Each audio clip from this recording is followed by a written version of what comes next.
السلام عليكم ورحمة الله.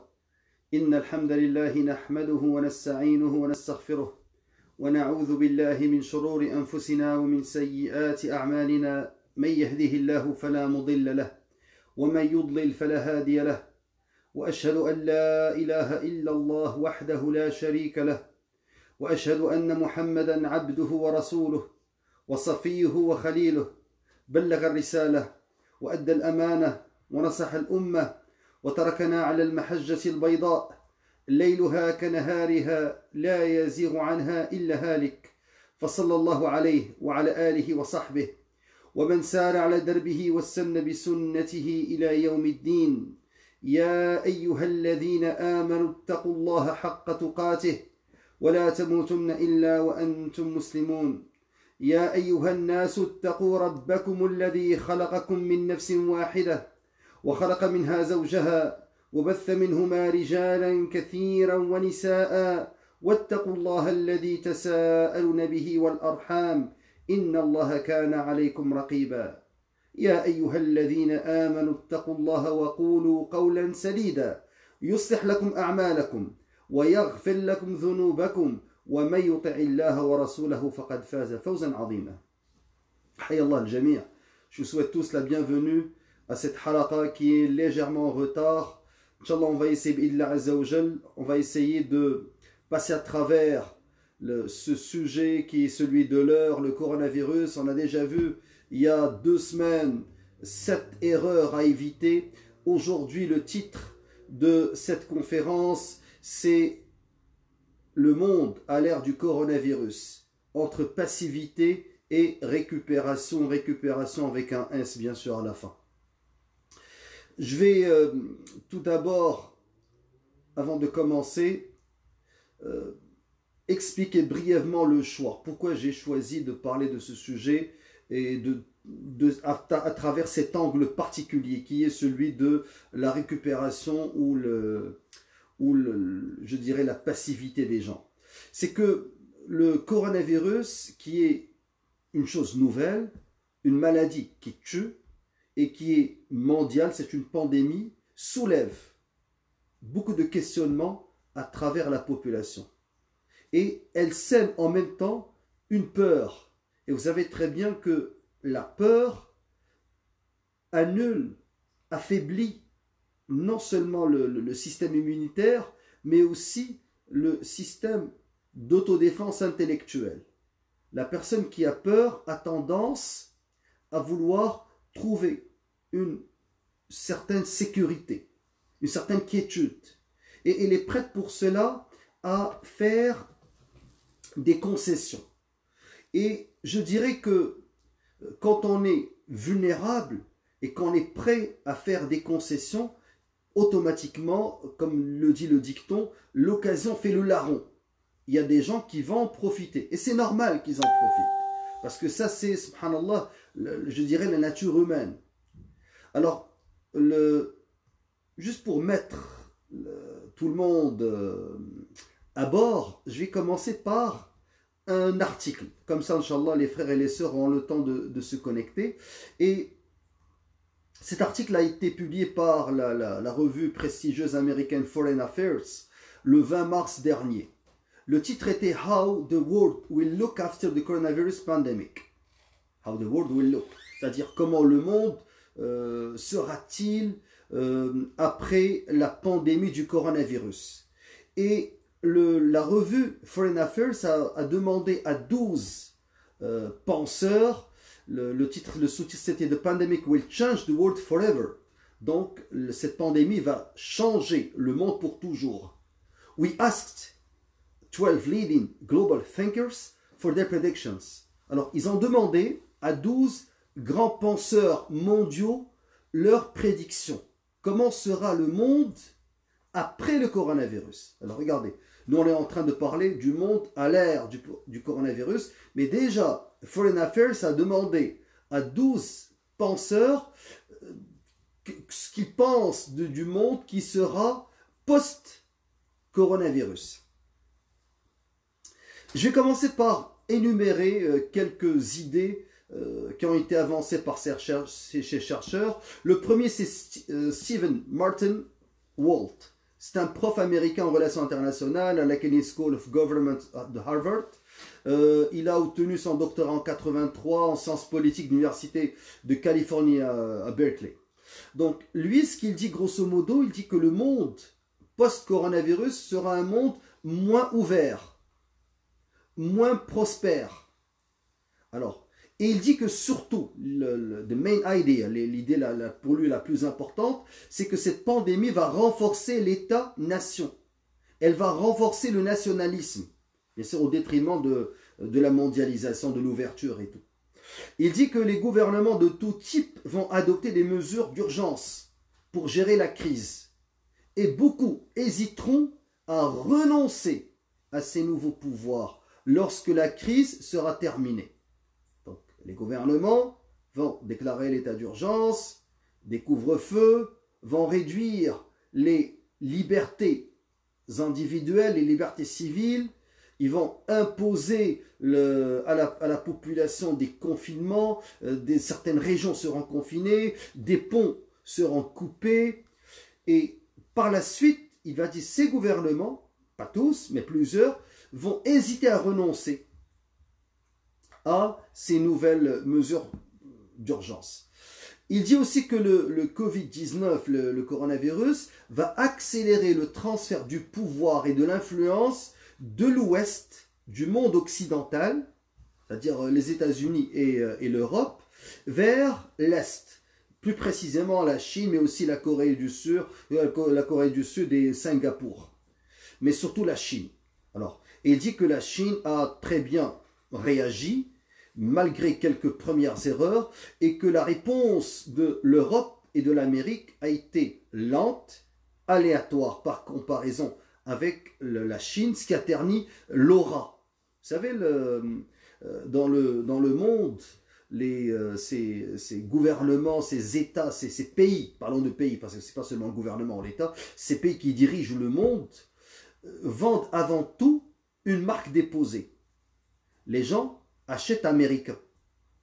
Les gens dévalorisent la marchandise chinoise et valorisent la marchandise allemande, américaine, européenne, britannique et tout. Mais ce qui est en train d'arriver aujourd'hui, on voit des Italiens, la ville de Brescia par exemple, en train de mourir par milliers, et la France qui ferme ses frontières, l'Allemagne qui les laisse à eux-mêmes. Donc il y a un effondrement du système européen, et la Chine est le grand frère qui accourt et qui envoie des masques, qui envoie de l'aide de loin. Même chose avec le président de la Serbie, même chose avec plusieurs pays. Donc on voit très bien qu'il y a eu une récupération flagrante de la part de la Chine, et c'est normal, la Chine est en train de défendre ses intérêts. Alors, grosso modo, c'est ce que dit Stephen Martin Walt. Donc il va y avoir, comme j'ai dit, un renforcement du nationalisme et un transfert du pouvoir de l'ouest vers l'est, avec, comme j'ai dit, une réduction des libertés civiles et un renforcement du nationalisme, ce qui n'est pas une bonne chose pour les minorités, et ce qui n'est pas une bonne chose pour nos pays d'origine, où déjà il y a des dictatures, des gens qui n'appliquent ni l'islam, ni le modèle occidental. Donc, Allah musta'an. Alors, il dit ce qui ne changera pas, c'est la nature fondamentale des conflits. Donc il y a je dirais, une politique mondiale conflictuelle, elle va continuer à exister, comme ça a été le cas après la grippe du début du XXe siècle. Alors il a dit les flux précédents n'ont mis fin ni à la rivalité entre les grandes puissances et n'ont pas non plus inauguré une nouvelle ère de coopération mondiale. Donc ça va rester. Il a cité 1918, 1919. Alors, bref, le monde post-coronavirus, selon Stephen Martin Walt, sera un monde moins ouvert, moins prospère, moins libre. Alors, Allah musta'an. C'est une opinion. Deuxième prédiction, celle de Robin Niblett, qui est un spécialiste britannique des relations internationales. Il est directeur de Chatham House depuis janvier 2007. Alors ça, c'est le deuxième expert à qui Foreign Affairs a fait appel pour qu'il parle de la prédiction du monde post-coronavirus. Alors pour lui, Je pourrais mettre par la suite le lien de cet article. Il est en anglais, donc pour les frères anglophones. J'essaie plus ou moins de vous le résumer et de le traduire. Donc, Robin Niblet, il parle de la fin de la mondialisation telle que nous la connaissons. Il dit que la pandémie du coronavirus pourrait être la paille qui va briser le dos du chameau de la mondialisation économique. Donc la puissance économique et militaire, selon lui, croissante de la Chine avait déjà provoqué une volonté des États-Unis de s'isoler et de se dissocier de la Chine, surtout en ce qui a trait à la haute technologie et à la propriété intellectuelle, qui sont d'origine américaine. Haute technologie, propriété intellectuelle. Donc les États-Unis voulaient que les États se plient sur eux-mêmes, qu'il y ait la fin de la mondialisation comme on la connaît, parce que cette mondialisation profite surtout aujourd'hui à la Chine. Dans les relations bilatérales, les relations commerciales, il y a un déficit flagrant des États-Unis par rapport à la Chine, au niveau des importations et exportations.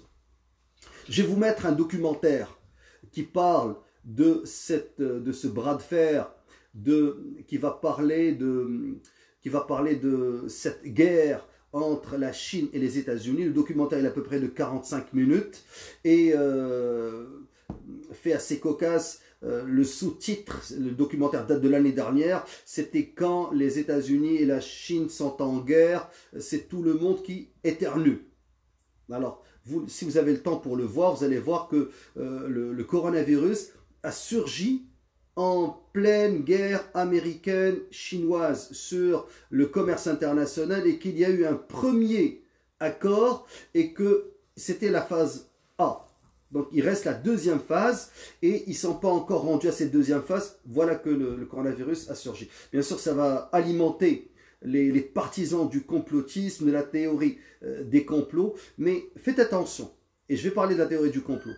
Le titre de cette présentation est « Le monde à l'ère du coronavirus entre passivité et récupération avec S ». Alors, il faut faire la différence entre la récupération et la théorie du complot. Et je vais en parler dès que je termine le résumé, pas des 12 penseurs, mais une partie de ces penseurs que Foreign Affairs a invité à réfléchir sur le monde post-coronavirus. Alors, toujours avec Robin Niblet, le spécialiste britannique des relations internationales, lui il dit c'est que le Covid-19 oblige les gouvernements, les entreprises, les multinationales à renforcer leur capacité à faire face à de longues périodes d'auto-isolement économique. C'est comme si on était en train de les rôder à être autonomes et à se couper du monde.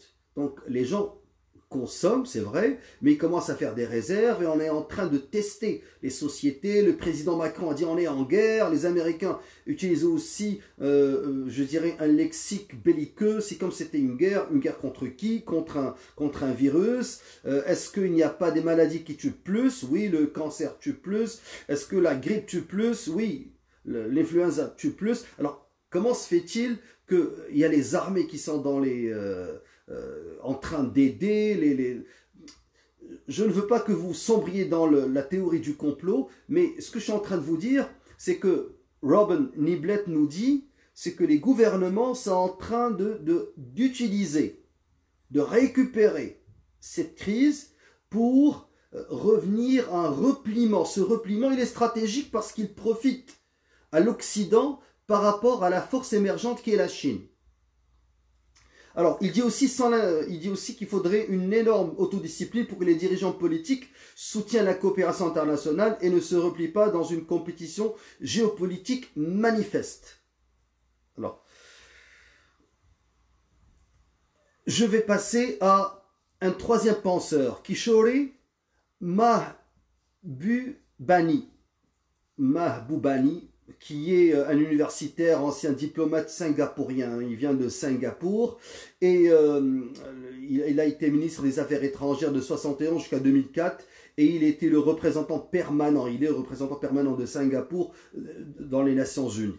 Alors, lui, il parle d'un monde qui va être d'une mondialisation dans le monde post-coronavirus qui va être centré sur la Chine. Alors, il dit que la pandémie du Covid-19 ne modifiera pas fondamentalement les directions économiques mondiales. Cela ne fera qu'accélérer un changement qui avait déjà commencé. Et on le voyait, on voyait la Chine s'en venir, on la voyait s'en venir et tout. Il dit, on va passer d'un passage de la mondialisation centrée sur les États-Unis à une mondialisation plutôt centrée sur la Chine. Alors, il dit que la population américaine a quand même perdu confiance dans la mondialisation, dans le commerce international. Ils ont élu Trump, et Trump c'était Let's America be great again, si ma mémoire est bonne au niveau de son slogan de campagne. Faudrait tout faire pour que l'Amérique redevienne grande comme elle était avant. Donc faudrait cesser les concessions sous l'ère d'Obama et des démocrates. Faudrait revenir à c'est un homme d'affaires, faudrait revenir à des échanges qui bénéficient aux États-Unis et non pas à leurs ennemis. Alors la Chine est considérée comme un rival. Alors, il dit alors que par opposition, au niveau des Chinois, le peuple chinois n'est pas pour le repli. Ils sont pour l'ouverture, pour faire des relations bilatérales avec l'Afrique par exemple. Ils sont des concurrents très sérieux des Français en Afrique. Ils ont pu construire un rêve des colonies, des empires coloniaux, celui d'un chemin de fer entre l'Est et l'Ouest de l'Afrique. Ils sont présents en Algérie, ils sont présents au Soudan, ils sont présents partout. Donc les Chinois, le peuple chinois et le gouvernement sont pour cette ouverture. Et il dit, il a un livre qui s'appelle « La Chine a-t-elle gagné ?» Donc ça, c'est l'un de ses livres. Et il dit dans son livre, les États-Unis auront deux choix. Alors, soit ils vont s'isoler davantage, il a dit, soit ils vont coopérer avec la Chine. Alors, un conseil plus avisé suggère que la coopération serait le meilleur choix. Il dit, cependant, compte tenu de l'environnement politique américain toxique à l'égard de la Chine, il dit, ça l'étonnerait. En tout cas, ça c'est pour la question de le troisième expert, Kishore Mahboubani, qui dit que la leçon du monde post-coronavirus, c'est une mondialisation plutôt centrée sur la Chine. Un quatrième, c'est le National Security Advisor auprès du Premier ministre de l'Inde. Il s'appelle Shiv Shankar Menon. Donc, j'espère que la prononciation est bonne. Alors, il a été auparavant commissaire au Pakistan, ambassadeur en Chine et ambassadeur dans l'entité sioniste pour le compte, bien sûr, de l'Inde. Alors lui, ce qu'il dit, il dit la pandémie du coronavirus va changer la politique à la fois au sein des États et entre eux.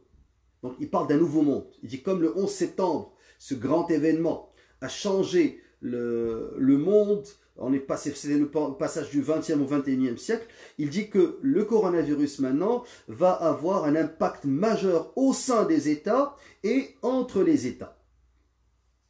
Alors, il dit que les succès des gouvernements à surmonter cette pandémie et aussi surtout au niveau économique, vous savez, dans le monde maintenant, c'est l'économie qui mène avant tout. Il dit que le succès va avoir un impact sur ce monde post-coronavirus. Il dit que l'expérience jusqu'à présent montre que les autoritaires et les populistes ne sont pas les mieux à gérer la pandémie. Mais attention, cette affirmation, elle doit être nuancée parce que la Chine, aujourd'hui, si elle a réussi, c'est que d'après tous les experts, elle a coupé la région du Wuhan de la Chine en confinant le plus grand nombre, la plus grande population à travers l'histoire et en soudant des fois les portes, en arrêtant les gens. Donc c'était vraiment faire preuve d'autoritarisme. Et il y a plusieurs chroniqueurs, penseurs en Occident qui disent « Regardez, ça a bien fonctionné en Chine parce que c'est un pays qui ne respecte pas les droits et libertés.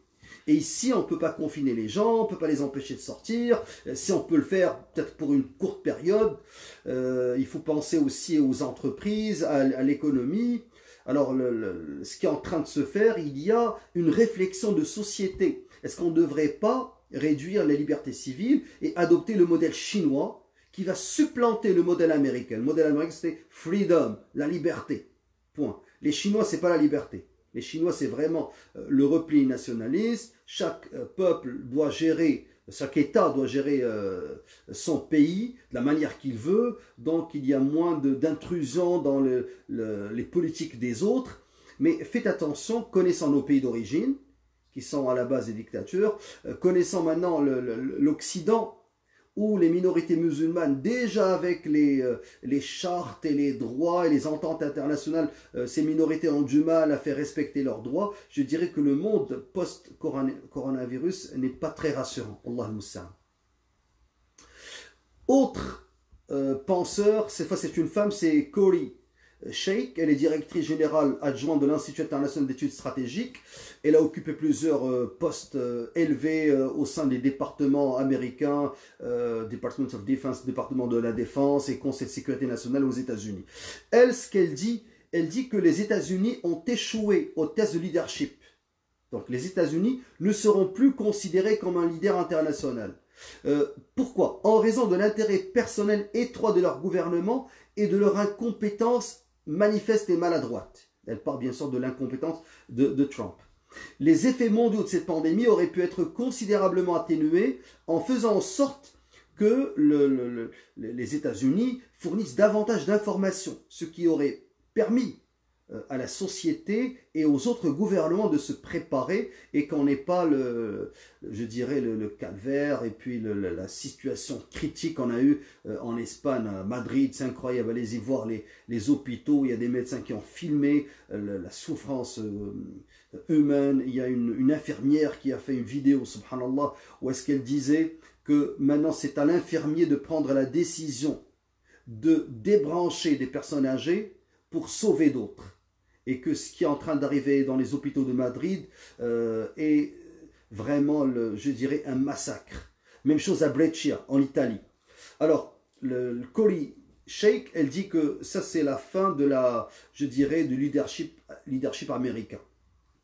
Alors, je vais arrêter pour ne pas trop prendre de votre temps. Ça, c'était un résumé de l'article de Foreign Affairs, How the World Will Look After the Coronavirus Pandemic, comme le monde, à quoi il ressemblera ce monde après la pandémie du coronavirus. 12 intellectuels, penseurs mondiaux qui ont été questionnés par cette revue prestigieuse. Alors j'ai essayé de faire un certain résumé, une traduction de cet article. Je vous mettrai le lien sous cette vidéo pour que vous puissiez le lire pour les anglophones. Maintenant, il y a aussi un autre point que j'aimerais soulever rapidement. Il y a un auteur algérien, Kamel Daoud. Je ne sais pas si vous le connaissez. Cet auteur-là, il a écrit dans Le Point, juste après, je dirais, le début de cette crise du coronavirus. Il a dit, est-ce que le coronavirus va être je vous lis le titre, le coronavirus va-t-il restaurer la laïcité? Est-ce que les religions vont faire preuve d'humilité face à la pandémie?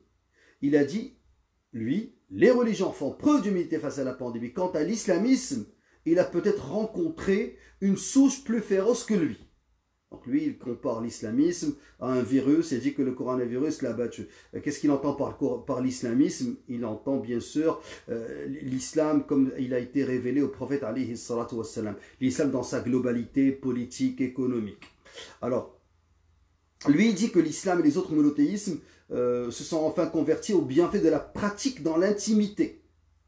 Parce que les mosquées sont fermées, les prières sont annulées. Pour la première fois, il dit qu'à la Mecque, il n'y a pas de Hajj, il n'y a pas de Umrah. La mosquée du prophète alayhi salam est fermée pour le public. Les mosquées dans le monde musulman sont fermées. Il dit c'est le moment pour les laïcs de profiter de cette situation pour laïciser les sociétés musulmanes. Pour la première fois de l'histoire, les sociétés musulmanes sont coupées des imams, des chouyours, des ulama, des savants. Ils ne vont pas écouter chaque semaine le prêche du vendredi. Et ça me fait penser à cette réunion dans laquelle Ahad al-Munassirin, un prêtre qui travaillait dans l'évangélisation, la christianisation des populations musulmanes, et qui avait fait un discours pour dire que c'est extrêmement difficile de les convertir parce que ces gens-là, ils ont trois éléments qui les aident à renforcer cette immunité. Il a dit le premier, c'est Al-Qur'an, le Coran. Donc le Coran pour eux, c'est la parole d'Allah et ils y croient, tout musulman y croit. La deuxième, il a dit, c'est Khutbat al-Jumu'ah. Chaque vendredi, ils vont dans une mosquée, ne parlent pas, il y a l'imam qui parle, tout le monde qui l'écoute. Donc cet imam-là, il va reconnecter les gens à l'au-delà, à Allah Azza wa Jal, au paradis, à l'enfer, à la vie, après la mort. Et il va, même si le sermon n'est pas bon, même si l'imam n'est pas à la hauteur, même si le prédicateur, il va à peine, je dirais, bégayer un verset ou un hadith, mais il dit c'est un moment fondamental qui se répète chaque semaine. Et tous les musulmans y assistent. On parle des musulmans pratiquants qui sont la majorité. Et il dit troisième point, c'est Al-Hajj. Al-Hajj leur rappelle à chaque année qu'ils sont une seule Ummah. Et que cette Ummah attend avec impatience qu'elle soit gouvernée par un seul calife. Et il dit que tant qu'il y a ces trois éléments, Al-Qur'an, Al-Jumu'ah, Al-Hajj, ça va être très difficile de les faire sortir de leur religion. Je ne vais pas vous raconter toute l'histoire, parce qu'il y a quelqu'un qui va, en écoutant ces paroles, se monter sur l'estrade et qui va prendre Al-Qur'an et qui va le déchirer, et l'autre il va lui dire non, c'est pas comme ça sert à rien de le déchirer, ils l'ont dans leur cœur. Ils l'apprennent par cœur et puis ils sont attachés. Même si tu déchires un livre ou deux, ça ne changera rien. Maintenant, fin de la parenthèse, Kamel Daoud, notre ami le laïc, qui combat de toutes ses forces l'islam, et qui pense que le coronavirus va être l'occasion de déconnecter les populations musulmanes de leur religion. Moi, ce que j'aimerais répondre à ce type d'individu, c'est que il n'y a jamais eu autant de messages de la part des gens pour les imams, pour les mosquées. Les gens attendent avec impatience. Vous savez, l'islam, quand on le combat, il devient toujours plus fort. Les gens qui ont fermé leurs mosquées, qui ont quitté les mosquées parce que ils sont conscients que le prophète alayhi salam nous a montré comment nous comporter face aux épidémies.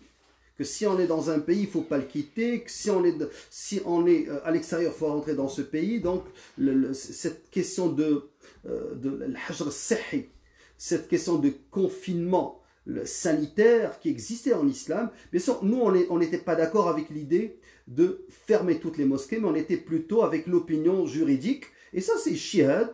On peut diverger entre imams. Lui, ce n'est pas une question de divergence. Lui, il veut fermer les mosquées. Mais on peut diverger avec d'autres personnes, d'autres imams, sur le fait qu'il y ait des pays comme l'Indonésie, comme la Malaisie, où est-ce que les mosquées n'ont pas été fermées, mais on a régulé la densité des personnes présentes, on a respecté la distanciation sociale, le 2 mètres, on a réduit, comme j'ai dit, la présence des fidèles au sein des mosquées pour que les prières continuent avec, certains ont fait des prières en plein air dans les pays où est-ce que le climat le permet, en laissant le fameux 2 mètres et tout. Bien sûr, les personnes malades n'étaient pas admises, les personnes âgées n'étaient pas admises, donc on peut d'une certaine manière gérer ça. Mais fermer sans aucune alternative, moi le premier je n'étais pas d'accord, mais qaddarallahu ma shafa'al. Maintenant, ce qui arrive, c'est que les gens qui ont été privés ont hâte de revenir. Et Inch'Allah, les imams et les prédicateurs n'ont pas arrêté leur travail. On continue à travers les réseaux sociaux, à travers le Facebook, à travers YouTube, à travers Instagram, à travers le Twitter. Donc on continue à parler et je vous dirais que ce type de halaqa était suivi peut-être par, était vu et suivi par peut-être une centaine de personnes. Aujourd'hui, si je vous montrais le nombre de vues de ces vidéos, vous allez voir que ça dépasse les milliers. Donc, fadlullah azza wa jal, asa an takrahu shay'an wa huwa khayrun lakum. Donc, rubba darratin nafi'ah. Il y a un mal en apparence, mais Inch'Allah, ce mal-là va être un grand bien pour la Ummah. Et ça, c'est notre espoir en Allah azza wa jal, que sa religion va se propager davantage et que les musulmans y tiennent et vont revenir plus forts dans leur mosquée bi'idhnillah azza wa jal. Alors, ça c'est concernant l'article de Kamel Daoud. Mais pourquoi je vous cite cet article? Coronavirus va-t-il restaurer la laïcité? C'est que le titre était le monde à l'ère du coronavirus entre passivité et récupération. Et c'est ça le point, c'est que Kamel Daoud fait de la récupération. Les laïcs pensent instrumentaliser la situation actuelle. Ils ne regardent pas la souffrance des gens qui meurent, ils ne regardent pas, subhanallah, les personnes confinées qui ont perdu leur gagne-pain. Vous savez, dans le monde musulman, c'est extrêmement grave.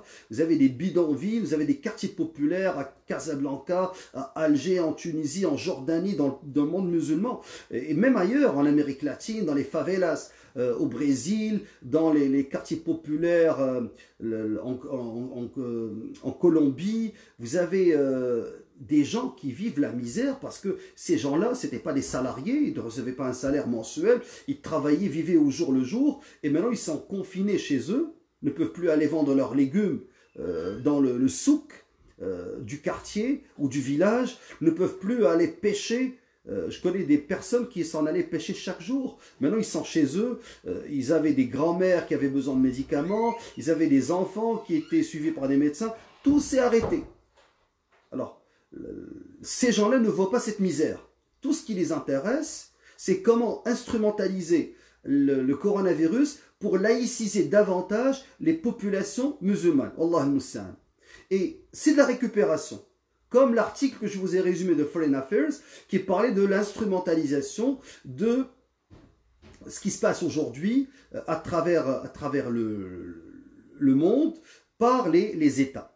Maintenant, quand on parle, barakallahu fik, il ne faut pas les oublier de nos doigts, exactement, mais pas seulement de doigts, il y a des associations qui travaillent sur le terrain et qui distribuent de l'aide alimentaire, et il est de notre devoir de chercher ces associations et de contribuer, surtout nous qui résidons ici à Montréal au Canada ou en Europe ou dans les pays où le niveau de vie nous permet d'aider ces gens-là. C'est une obligation.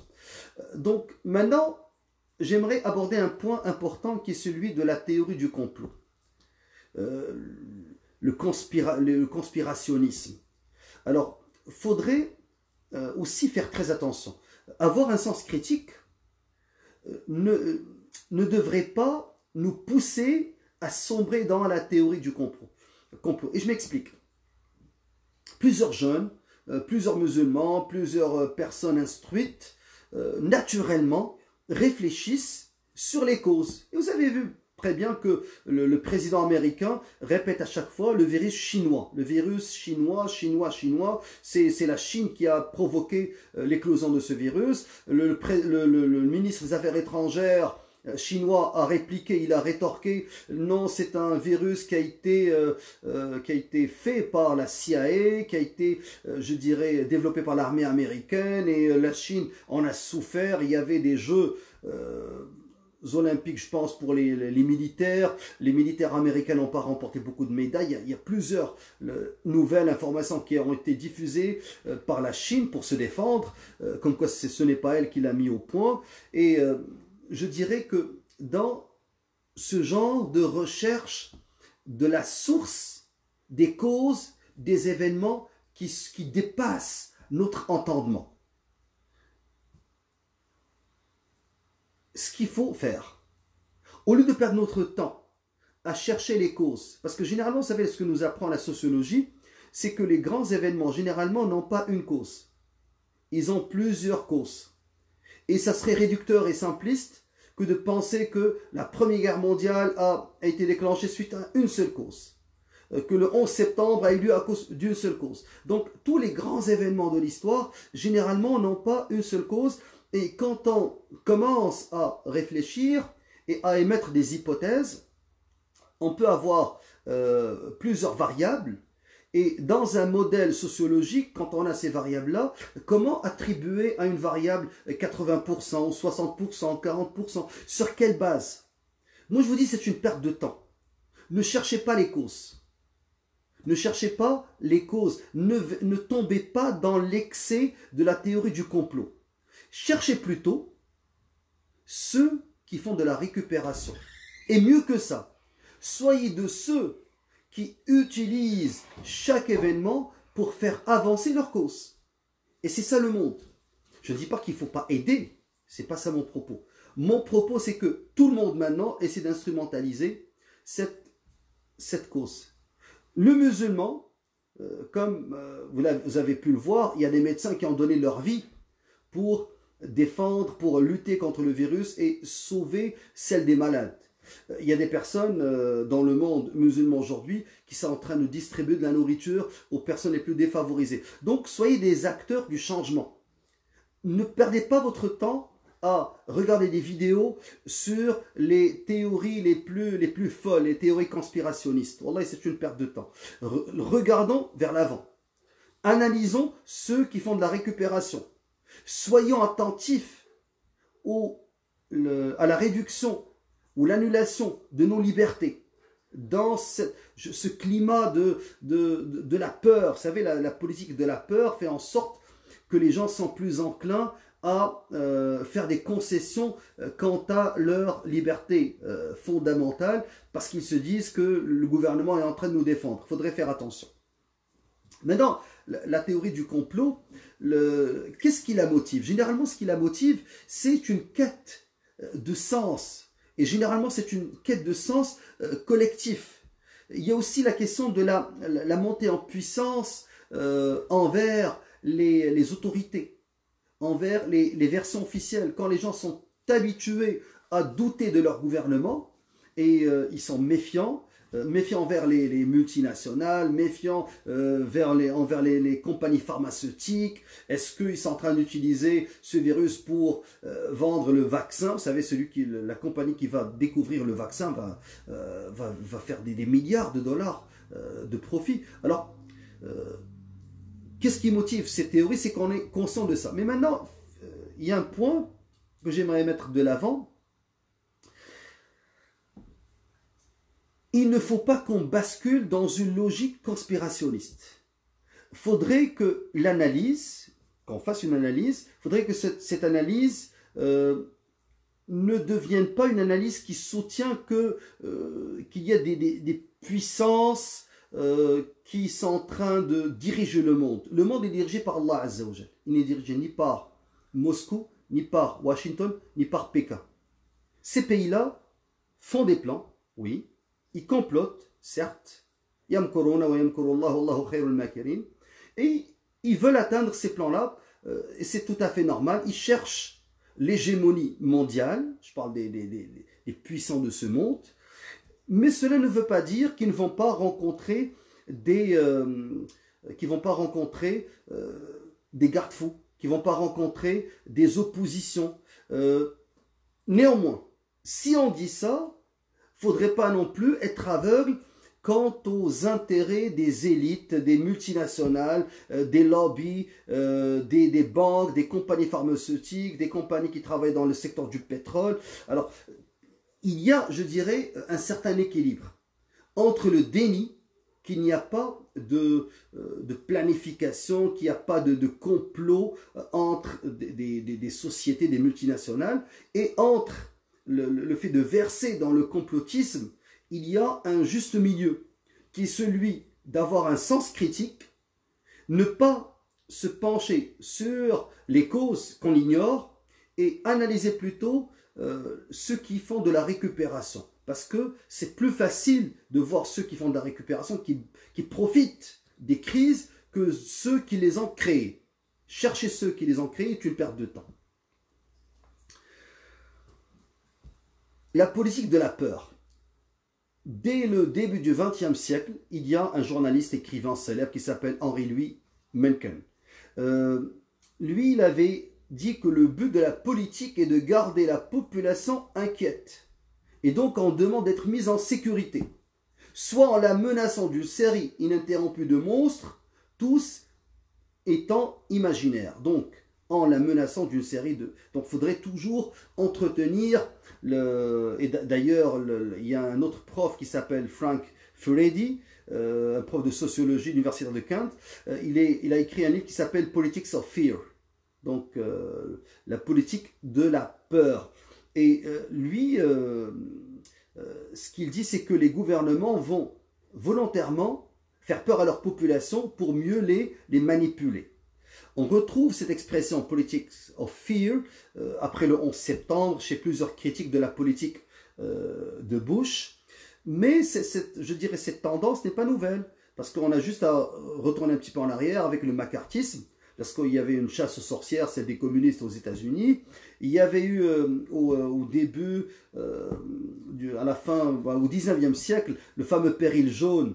Il y avait beaucoup de penseurs qui disaient que les peuples asiatiques allaient dépasser l'Occident. Il y a eu la propagande au temps des nazis.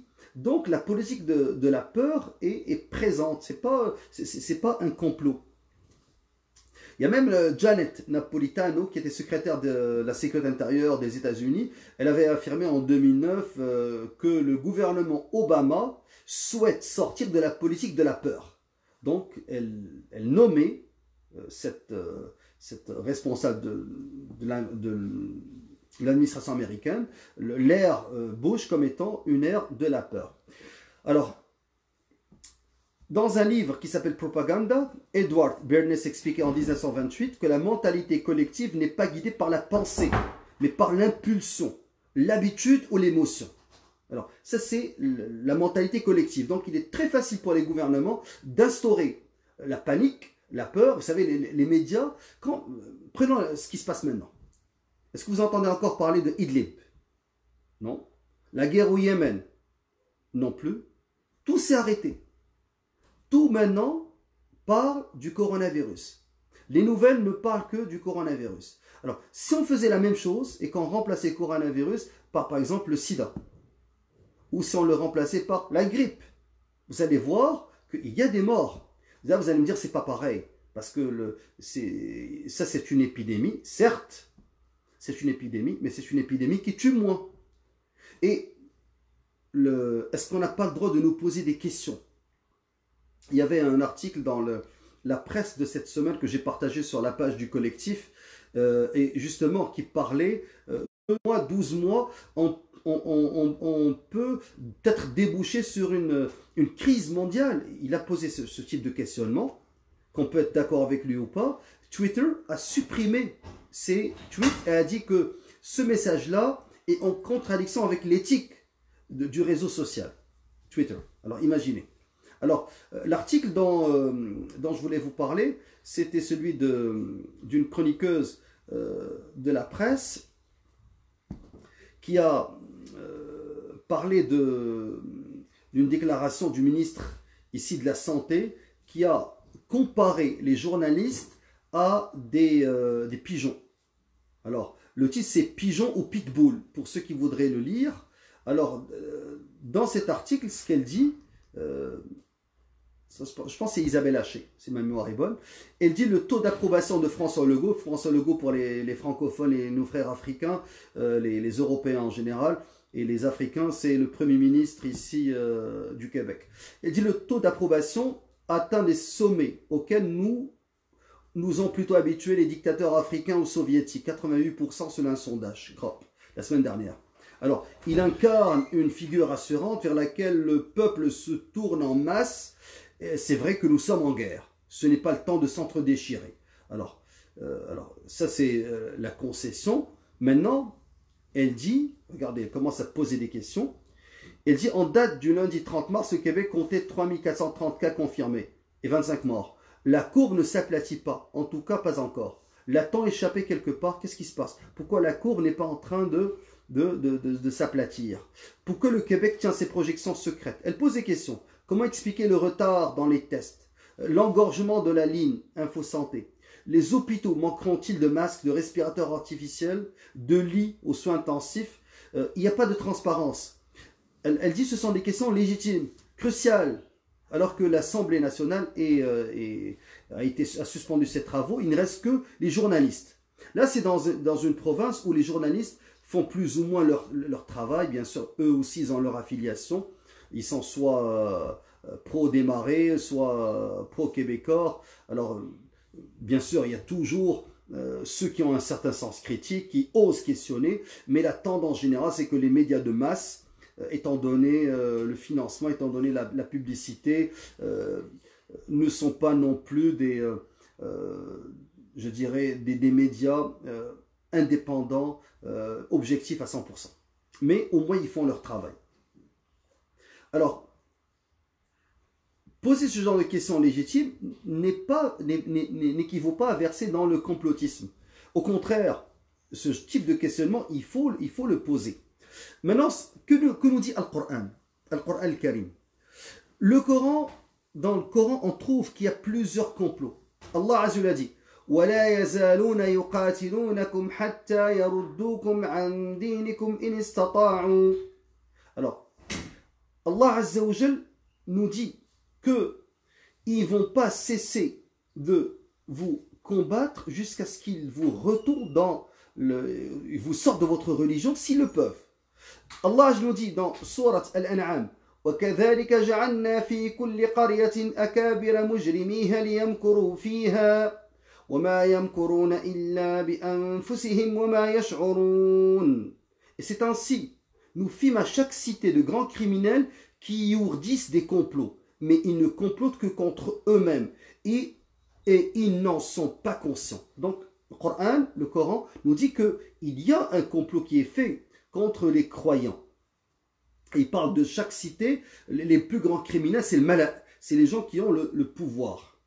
Dans Surat Al-Anfal, verset 30, Allah Azza dit وَإِذْ يَمْكُرُ بِكَ الَّذِينَ كَفَرُوا لِيُثْبِتُوكَ أَوْ يَقْتُلُوكَ أَوْ يُخْرِجُوكَ وَيَمْكُرُونَ وَيَمْكُرُ اللَّهُ وَاللَّهُ خَيْرُ الْمَاكِرِينَ.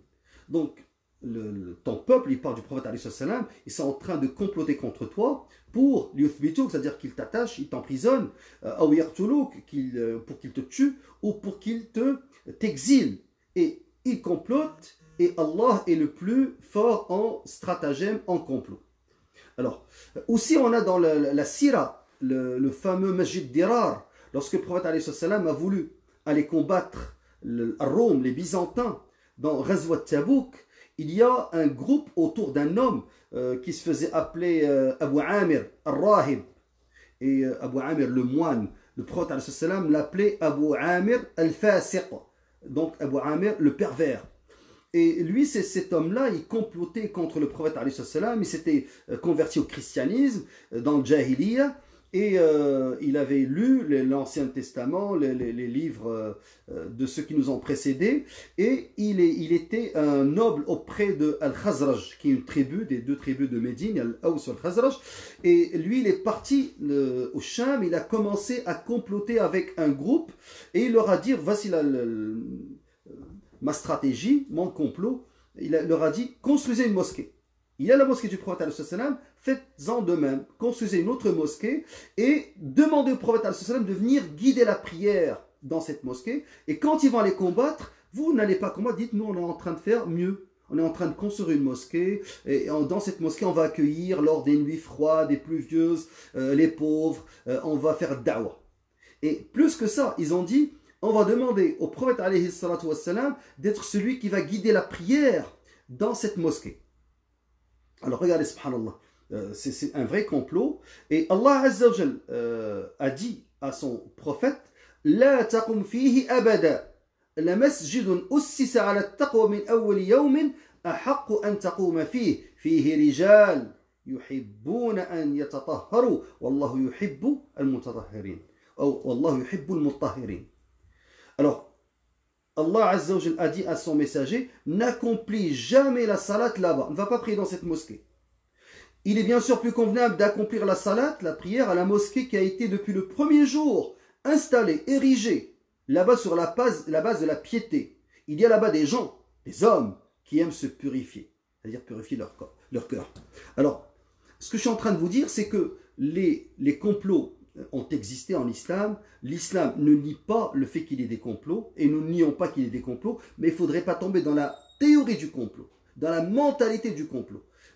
Cependant, il faudrait être conscient qu'il y a des récupérations de part et d'autre, et nous les musulmans, on doit utiliser cette crise pour renforcer notre lien avec Allah Azza wa Jal, faire notre repentir, renforcer les liens familiaux, renforcer les liens communautaires, être conscient que les bienfaits qui sont normaux, aller à la mosquée, sortir respirer l'air frais, ce sont des bienfaits d'Allah Azza wa Jal dont on peut être privé à n'importe quel moment par une maladie ou par une crise.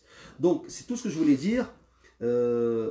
Entre passivité, ne rien faire, et entre théorie du complot, il y a une autre alternative qui est celle d'être conscient de la récupération, des récupérations qui sont faites et être des acteurs de changement.